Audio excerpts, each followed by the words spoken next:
Pinuna ulit sa Senado ang reclamation project sa Manila Bay. Bukod kasi na maaari itong magdulot ng matinding pagbaha lalo na sa Metro Manila, kinwestiyon ng umano'y planong pagtatayo ng mga condominium sa lugar. May unang balita si Mav Gonzales. Baka lumubog ang Metro Manila pag hindi nyo tinigilan yung reclamation na yan. Yan ang babala ni Senador Cynthia Villar sa pagdinig ng Senado ukol sa large-scale reclamation project sa Manila Bay. Nakita na raw niya ito sa Indonesia na ililipat ang kabisera dahil lumulubog na ang Jakarta. Dagdag ni Senador Coco Pimentel, bakit ang layunin ng reclamation para magtayo ng mga condominium? Sa ibang bansa, di ba, they reclaim actually to improve their ports. Di ba ganun ang nangyari? They reclaim to improve their ports. Yes, karamihan yata ganun. I think Singapore, mga ganun. Dito sa atin, reclaim to destroy the ports.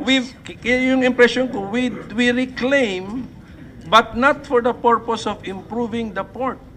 Kasi ang purpose niyata nito, ending ito is condo.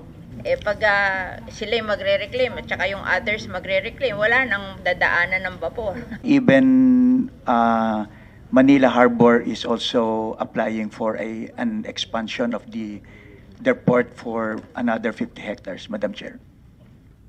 I understand the port.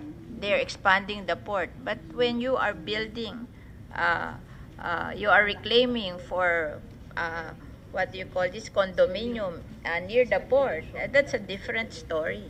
Nagreklamo rin ang mga nagpapatakbo ng mga daungan. Sa South Harbor sa Maynila kasi halimbawa, matatakpan daw ng 4 na reclamation project ang pasukan ng mga barko. Nakikipag-ugnayan daw sila sa Philippine Ports Authority para sa kapalit na dadaanan.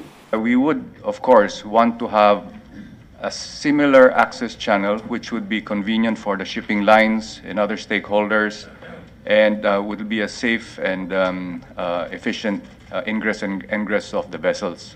Hirit pa ng shipping lines, mas malayo ang bagong dadaan ng sea lanes at mas mahal ng $3,000 to $4,000 ang gastos kada barko. Our request is that if we may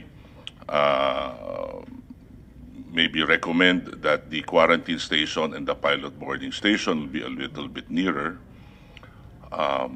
so that in order to mitigate this cost, considering that shipping costs have always been blamed, or logistics costs have always been blamed on the shipping industry, and we would like to mitigate that.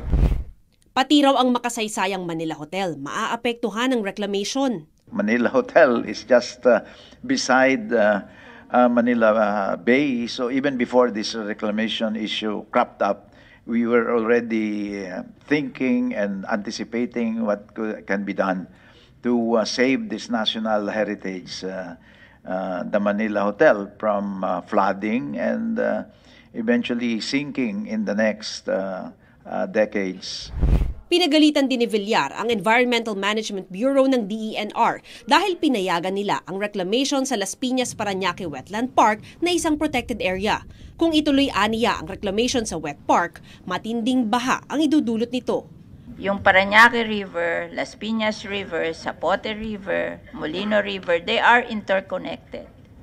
Pag hindi mo pinalabas sa isa, hindi makakalabas lahat. Ano gagawin mo sa amin? Pababahain mo kami? Ang prediction doon, 6 to 8 meters na baha. Ang 6 meters is 3-story building. Walang tugon ng DENR dito sa pagdinig. Ito ang unang balita. Mav Gonzales para sa GMA Integrated News.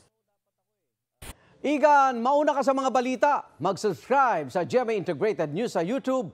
Sa mga kapuso abroad, subaybayan nyo kami sa GMA Pinoy TV at sa www.gmanews.tv.